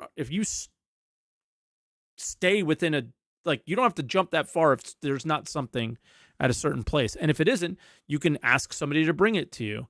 So yeah, it's I come from this strictly about the health of the game for many, many years. And the direction I think you were about to say before I interrupted, again, super rudely, I feel like the goal for that player would be to just get to the point where they get the ships that they can't lose. But continue. I could have gone completely off base, but yeah. It's all good. So you're on the right track. The point I was trying to make is, you're never going to have a system like EVE, because we've gone too far in the direction that we have now, and people are not going to want to let go of this idea that, hey guys, we're going to move to Star Citizen, 1 point whatever, Yeah. and it's going to be live now, and that means when you lose your ship that you spent $250,000 or whatever, it's gone. Yeah, It's they'll gonna be never like do that it. South Park episode where it's like, hey, we're just going to put that in a mutual fund, and it's gone. Yeah, they'll never do Well, that. I just bought a Javelin. It's gone. Next in line, Yeah. please. Like, it's just going to be horrible. So we have to have some ownership there. So you have to make a differentiation between ownership and not. But I come at this from a point of view of, it's all about cost, right? Whether you own the ship or you don't own the ship, or it's stolen or it's not stolen, who cares, right? The cost of the ship shouldn't be in the hull of the ship. It should The be in the cost of the components ship and everything. should be in the components, right? The Okay. components, the customization, all these other aspects. Or of it, the right? like crafting tier. Like, I think most people would agree that if your ship died at tier 5, it should go back to tier 1, and then you craft it up or something like that. And that can solve that Right. problem as well. I mean, crafting potentially could have something to do with that too, but it's also like, if you lose your Idris, because we want to get away from the duping, right? Because unfortunately, the whole Yes. concept of the system they Yes. have now is people just dupe, right? Yep. So I have a Gladius, I just dupe it, and off we go. So there's got to be a whole bunch of stuff to get rid of duping. Yeah. And I mean, again, I agree with you. An EVE Online system is far superior because, quote unquote, there is no duping. It's not possible. Like, you have a hull of a ship, it's there. Like, if it dies, you just build a new one. Yep. And if nobody And that builds costs, it, then people, Yeah. and the demand's still there, then all of a sudden the price goes up, and then Yep. all of a sudden people start building them because it's actually worth it. It's like, it's Yeah, and then very people cool start to having see how this works. wars. Guys, Yeah, I and then I people- watch an EVE YouTuber that every week he goes through the top, like, the biggest price change from that week, up and down, and the biggest and the biggest stock changes, full and unfull, I know. at the main hub. It is so cool. Yeah, his name's Oz. Some people know him in chat. It's so cool. It's the coolest shit ever. How can you not want that in your video? And it's all happening because of player choice. A little bit because of what the levers that the devs are turning. But So how can you so not here's want my something idea. like that? It's crazy. You could have a world where both systems sort of exist, and how I said Yeah. before is, you could have it so that you have licensed and unlicensed. So like Explain licensed what you mean, ships. because I obviously interrupted before. So you pay real money for an arrow, right? Yep. And you go out to Pyro, you get into a dogfight or whatever, and you get smoked, and you're like, oh shit, and you respawn at checkmate, whatever, right? Okay. And you go to your console and you hit claim. Guess what? You bought that ship for real money. That's great. You can claim it, but it will only spawn at your home station. So now you got to get up, you got to go back to your home station, you got to pick it up because it's yours, right? However, let's say you're somewhere else in the galaxy and you're like, man, I'm not going all the way back to Orson, my home station, whatever. Okay, let me look at the market here. How many? Oh, they got a buck here for, that's not a bad price. It's an unlicensed buck. It's cheap, whatever. I'm not going to go spend 20 million on a brand new buck that's Okay. that's licensed that I can claim. But again, it'll claim at my home station. Yeah. I gotta go, so this idea that, I love the home station idea. Yeah, and again, it's still gonna come back with no components on it. You're still gonna have to upgrade it. You're still gonna have to do whatever you want, whatever, right? But more people will be more interested in buying and selling unlicensed ships because there will be a market for them, you know? What do you think about if your ship dies, you get the blueprint, and you got to rebuild it? Right, but that's still essentially like an unlicensed thing too. You build these blueprint ships that are quote unquote licensed, so they, there's different abilities in the sense that you can maybe go in places on Empire space without any issues, right? Cops won't give you problems because they have your license number, that kind of stuff, if you build it normally. But Yeah, if you go and steal and do whatever, then they might be like, why don't you have a registry number? Like, what's going on here? And they might charge you, be like, hey, you got to go get a registry number. You're going to get charged, whatever. So there's costs associated to cheating, essentially. You know what I mean? Like getting a ship that's cheaper, So if you're going to stay in non-Empire space, then maybe running an unlicensed ship's no problem. But maybe if you come into Empire space, you're like, okay, I'm just going to I'm going to take my licensed one. I'm going to do whatever, I'm going to take the one I crafted and got an Empire number for it or whatever, so that you can run around Empire space not having a problem. These things could have both systems exist where you have that market system, because you want to give people their ship that they paid for, but you don't want it to be like it is now where everything is basically free all the time forever. I mean, we got way off topic, but it was a fun topic. Like it really is. yeah. My bad. But yeah, it's something I'm so passionate about, and I don't know how we got there too, either. Buddy. Well, because we're both Eve brains. That's how we think. Yeah. So I don't know. I just hate insurance so much. I hate insurance. Yeah, I hate it too, dude. In this game. It's so bad. It's so stupid, and I think it hurts everything. I think it hurts PvP. I think it hurts PvE. I think it hurts the economy. I think it hurts everything. I can't see too many positive. Well, you can't have an economy without risk. Like that's literally how economies exactly. Like. Yeah. So they're like, oh, the economy. I'm like, shut up. Like, there is none. There's no economy. There's no economy. Like, there's nothing. We had a tiny little one for a second there that was really, really cool until the duping with Wicklow. That was so cool. Like, my org was. Yeah. We gave you stuff, right? We gave a bunch of people shit. We gave so many people shit. I forgot if we gave you. Like, we worked so hard for a bunch of people, and it felt really good. And our org got paid. Your org got what they wanted, and everybody was happy. High Lord is the guy who handles a lot of that stuff. He even remembers exactly how much 600 SCU of Quantanium to Avenger 1. Yeah, that was awesome, man. I was so happy with that. And I mean, honestly, I don't think we're that far off the topic when you really think about it, because without those things, the state of kind of PvP in Star Citizen instantly gets better. If those things are better, PvP gets better, because PvP, like the big argument from so many people is there's no point in PvPing. And that's not true at all. The point is, like, what's the point of playing chess against another person? There's no point in the actual, like, if you're looking at it from the same perspective as that person. It's just a game. It doesn't matter who wins. Doesn't matter in the grand scheme of things. But you're challenging yourself, and you're learning, and you're playing or whatever. And that stuff's fun. So that's why people are PvPing now, I would imagine, right? You like getting better at PvP, Avenger. I'm sure you like winning and hate losing. And that's the best part. Yeah, I mean, everyone does. That's the best part about winning and losing, is losing feels so bad and winning feels so good that's why you do it. You can't have one without the other. Exactly. So it's like, that's why it's there. So, okay. But then when the winning and losing is kept score way better with these other systems, all of a sudden it gets really cool. And it gives you a reason. Here's the thing. It gives you a reason to train. It gives you a reason to fight. Now, all of a sudden people are interested, like, man, I got to learn how to fight, because, like, I want to go and I want to, build a base in Pyro and make crazy T5 kit and blah, blah, blah. And you can't unless you could defend yourself. And the thing is, like, that stuff really, and that's why I kind of giggle, because I think that's where we're going. I mean, they literally concepted it at CitizenCon. They're saying this is where we're going, right? So it's not like we don't know it's going to happen. Yeah. And this idea that people are like, oh, it's a PvE game. I'm like, your PvE experience will be underlined and foundationalized based off of PvPers protecting you or attacking you. Like the good stuff, the really high quality stuff, the Bengals, all that. Like, you can build stuff in Empire space, but you ain't going to build Bengal. You ain't going to build these other facilities. They'll be like EVE Online in that sense. Like the really high tier stuff, the really hard to get stuff, it's all going to be in high risk areas. And guess what? There's tons of PvP in those areas. And there's tons of PvP in Stanton. Like, if people think that Stanton's safe, I'm like, bro, there's more PvP going on in Stanton than there ever has been. Yeah. There's so much more PvP. It's crazy.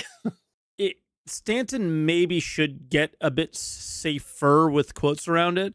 Terra should probably be really safe. But I am very much of the, and we probably would disagree on this a little bit. This is where I stray away from what I like, EVE Online wise, is I do think that there's some places, and I go more Albion Online on this, if you've ever played that game, is there's blue zones in Albion Online where you cannot kill anybody and you cannot lose anything. But it's the lowest tier items, but those items are relevant in the game world because you kind of, the tier system of like 1, 2, 3, all the way up to 8. Ones are used in 2's production. 2s are used in 3, 3s are used in 4, and then so on. So it goes up this ladder. So it all starts with it's like a a pyramid scheme. It's like it all starts with the base of a lot of tier 1 material, a little bit less tier 2, and then you go all the way up to tier 8. So the people who are gathering and crafting tier 1 stuff are relevant in the game's economy always, and they're able to live in that world without ever being killed, but they're playing a part, right? Mm-hmm. And that's where I'd love to see like a Stanton a little bit, Terra a lot to be.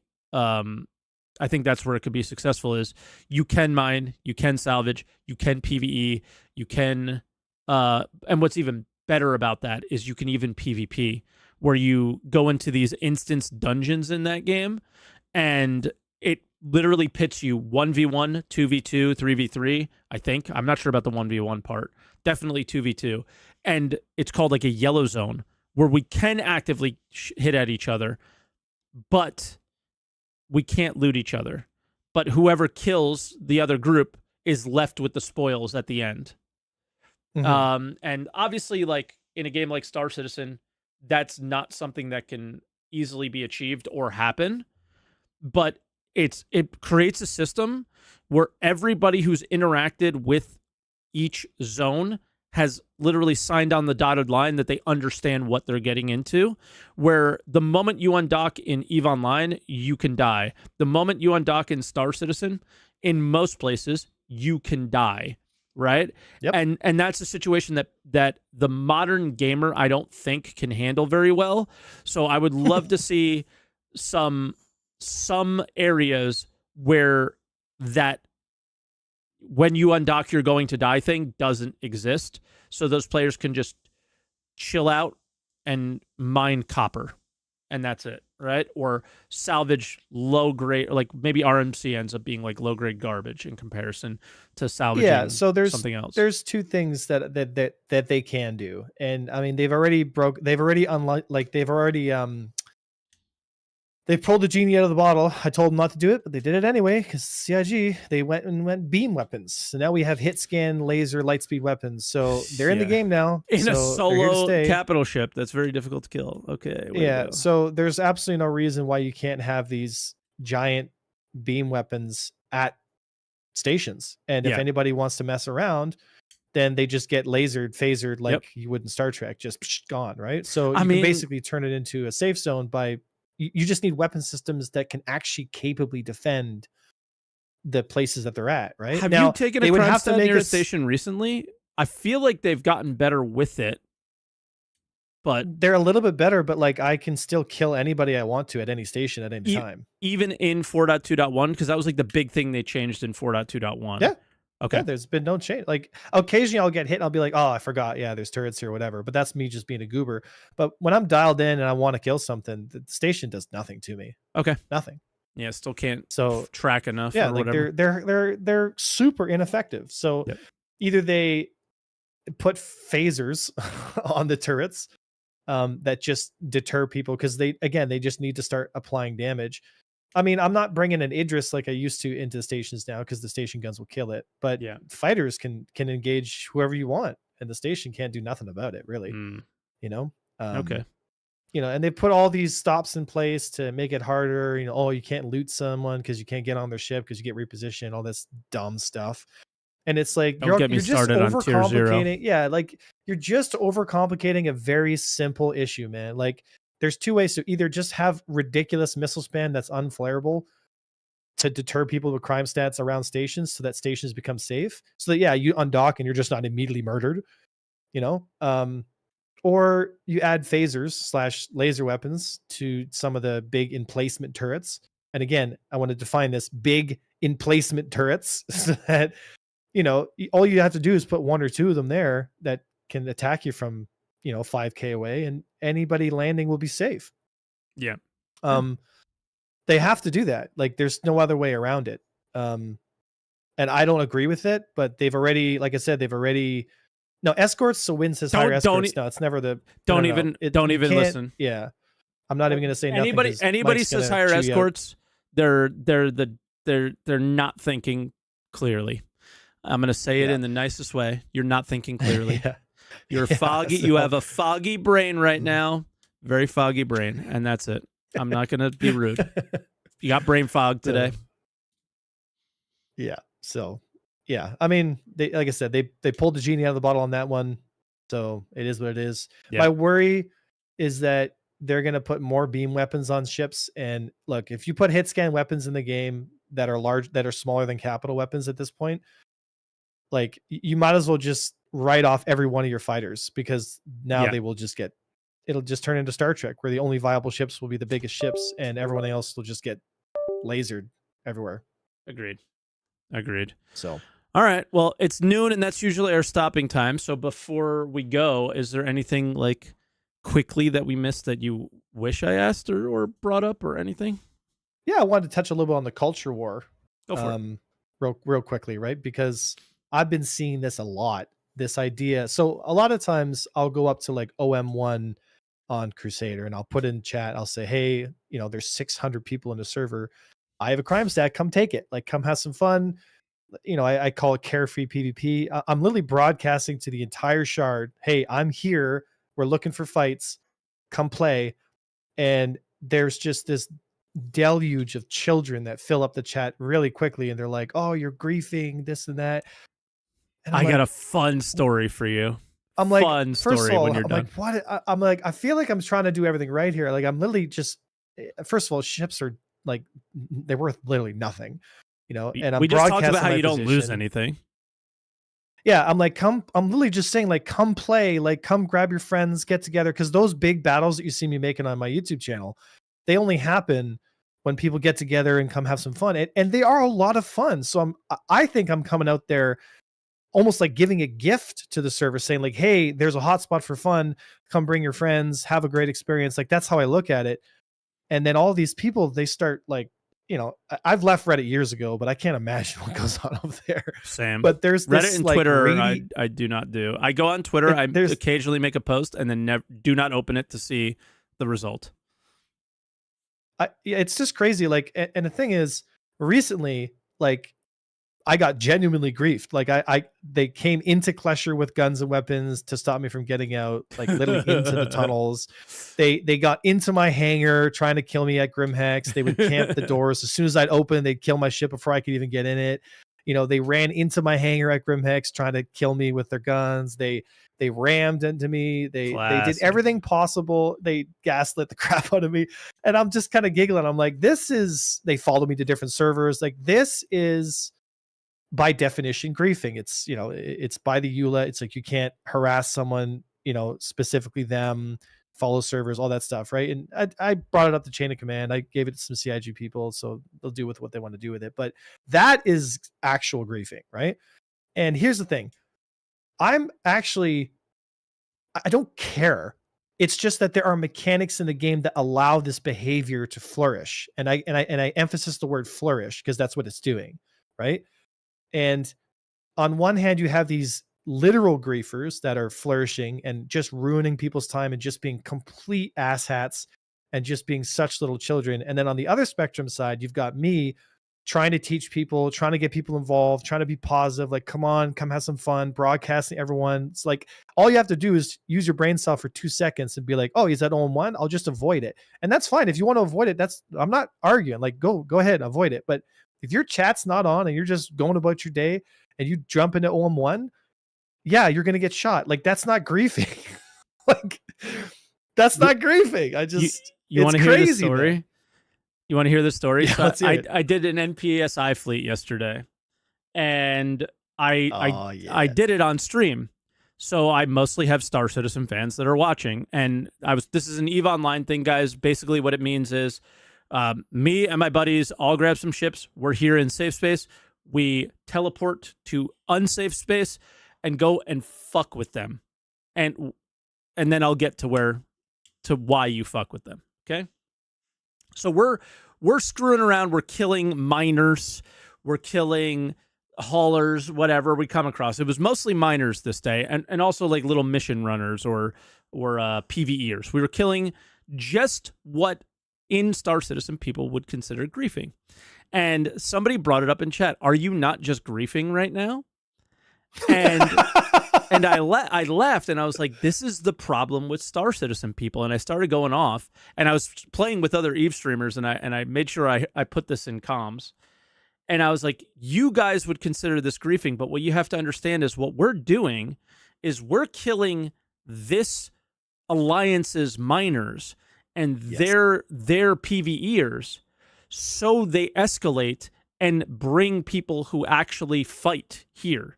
So the idea is to poke the bear. Yes. You're poking the beehive. And then a big fight happens, tons of content, and everyone has fun. And everybody does it to each other, so they know, like, nobody cried in in-game chat that I killed the miner. The miner goes, well, fuck, that sucked. I'll go buy another one and go again once this is all over. Or they'll type in chat, hey, these people are fucking with me over here. Go kill them. Because there's a ton of people that are in that space that are just waiting, chomping at the bit for a fight. And guess what? That's happening in Star Citizen. The problem with EVE Online, and this will always be the problem with EVE Online versus Star Citizen if something doesn't change drastically, EVE Online is one server, one play instance. Everyone's in the same play field. Yeah. Avenger 1's in one server, somebody else is in another. Those two are willing to fight, but Avenger 1's typing in Gen Chat on one server and the other guy's typing in Gen Chat on another, and nobody's coming together to fight. And then there's this whole thing where people are like, oh, well, you get on my server, so I run, and then they start arguing with each other. I can't wait till that shit goes away, because one day we'll have to be on a server together, hopefully. I don't think we'll ever get one Galaxy. I hope that we get like NA, EU, Asia at the like best chance that we get. And then like NA people can play on EU servers, maybe NA West people maybe can play on Asian servers and have a few, experiences in different servers if one's healthier than another. But I don't know if we'll ever get one. We'll see. We'll see what dynamic meshing does, hopefully. But yeah, they didn't get it. They were so confused. And then once they saw the result of us poking the bear, which ended up in crazy cool fights, like that was wild. We had a great time. I died fucking first because I'm an idiot, but I wasn't moving. I was literally standing still. I was such a dumbass. But there ended up being a really, really good fight. And I hope people saw that's what it was. And that's why people used to kill people at Port Olisar.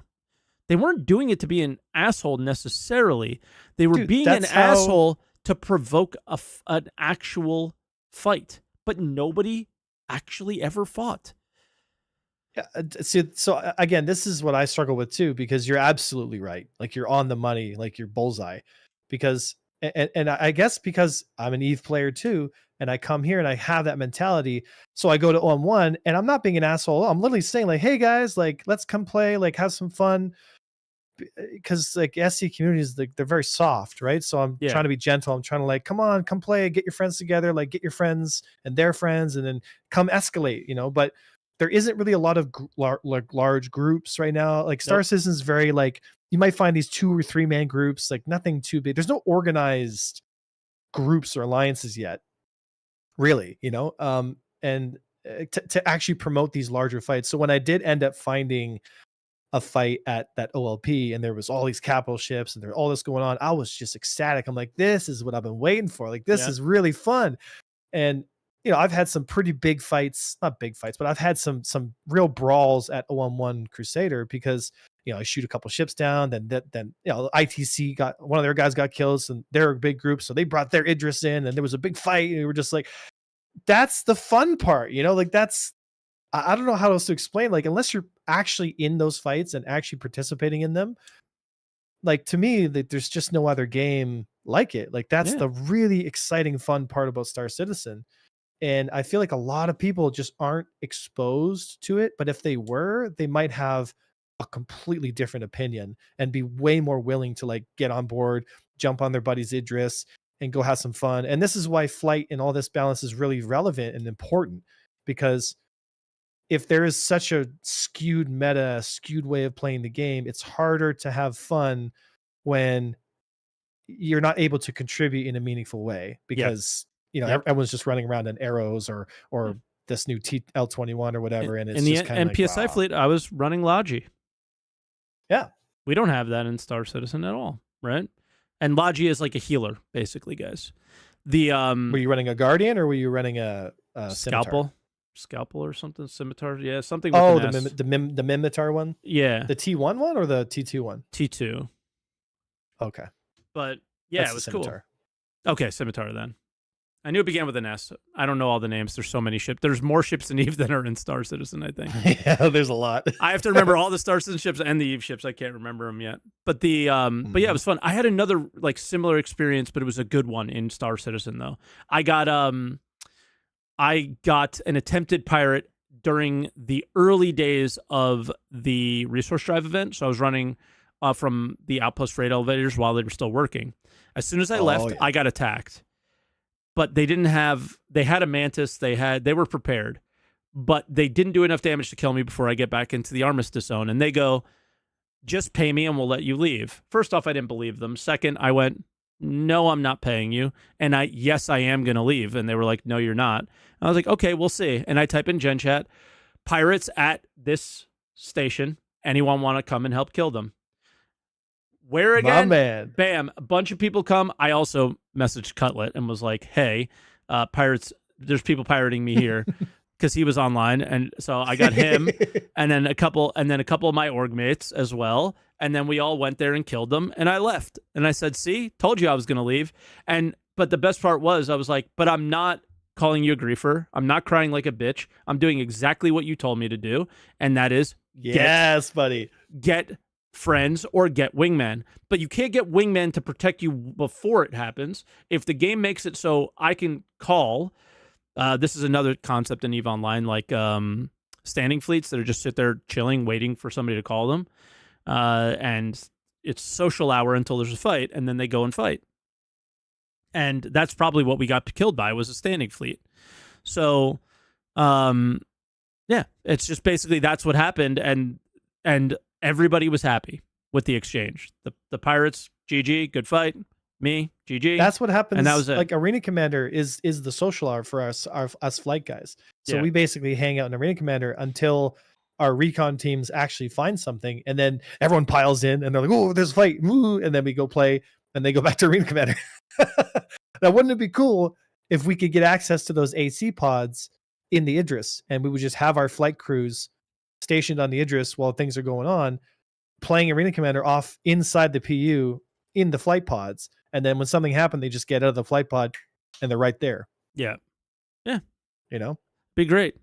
It'd be great. But all right, Avenger, that's time for me, and I appreciate you coming on. Sorry for the camera stuff or whatever, but I think it worked out pretty well. It was fun. But yeah, so your tier list stuff is coming out. You're putting out a video, I'm assuming. I'm gonna release it in the next 2 hours. Perfect. So this video will be out around that time as well. So then when it's out, I'll link to those there so people can see them. Anything you got going on that you want to share with people before we go? Anything? I switched my stream schedule to starting at 5 p.m. EST. I've Okay. been doing that for like the last month, so that's kind of a new change. A lot of people are used to me starting at around 2, but I'm starting at 5 now, Cool. and it works out pretty good. Nice. And I'm gonna be cranking the content up in the next month or two Fuck yeah. pretty substantially. Like there's a little bit of a thing going on for me, but I think probably starting after CitizenCon, it's gonna start ramping up pretty heavy. Oh yeah. So I I'm mean, excited now's a for good this time to next like. kind of upcoming year. Now's a good time to take it easy, chill. Don't do too much. Don't burn out because there's nothing to burn out for at the moment. And Yeah, it's yeah. You know yeah, what? I'll leave you off with this. I've been really debating on creating essentially like a board game on a website and then having scheduled fights in the PU with the different players on this board. So like imagine like as like Settlers of pieces. Catan. Yeah, so Cool. it takes place over the year. I make videos on every one of the engagements, and it's all like kind of like Risk, but every week everyone takes a turn, and then they. I think it could be really cool to kind of Fuck yeah. keep That'd be people kind super of sick. interested and give guys a reason to want to come out and do stuff. And I think it could be kind of fun. I mean, we'll have to see if I can pull it off, but we'll see. But It's a cool that's the idea. idea I'm kind of floating around because I want PvP to be embraced more, and I'm trying my best to get people to want to give it a fair shot.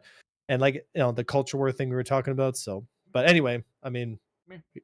we I got want you to see my we got more dog. time left, but Come, the dog. come, up, up. There she is. Aw, That's Clover. she's German adorable. Shepherd, German Shepherd Pitbull mix, and she's super sweet. But I know Aw, what a you only saw sweetheart. her when she was a puppy at last, I think. So now she's a monster. Yeah, it's been a while. Yeah. So Yeah, I all should right, be getting Sam. go ahead, go ahead. I should be getting Sam, my dog, back in my life at some point soon. So I'm excited. So Hell yeah, it's hell not the yeah. same without dogs, buddy. This is my first ever one, so I have to agree. I never thought that I would love dogs as much as I do, but I do. So I was All right, definitely a brother. cat Thank you guy. so much, man. I had an absolute blast, dude. Thank you so much, dude. Yes. Bye everybody. Thanks for watching. Like, subscribe, all that stuff, and yeah, follow both me and Avenger on YouTube and everything. I think he's already gone, which is funny because his camera's still there. This is a totally weird one, but I'll be able to do the outro without like keeping him too long. So hope you guys enjoyed it. Oh no, he's still there. Cool. Hope you guys enjoyed it, and yeah, thanks for watching. Like, subscribe, all that stuff. Check out Avenger 1. I guess his tier list stuff today on YouTube. So check it out. Avenger __1, just to make sure you're searching for it correctly. All right. Thanks again, guys. Catch you later. And I'm not going to do a raid. I'm just going to sign off for today. All right. So be good. And we'll see you next time. Don't forget. Oh, I didn't get to do it because Avenger doesn't have camera. I almost forgot. Croncy would have yelled at me. And don't forget to answer the call. There you go. My man. Hell yeah.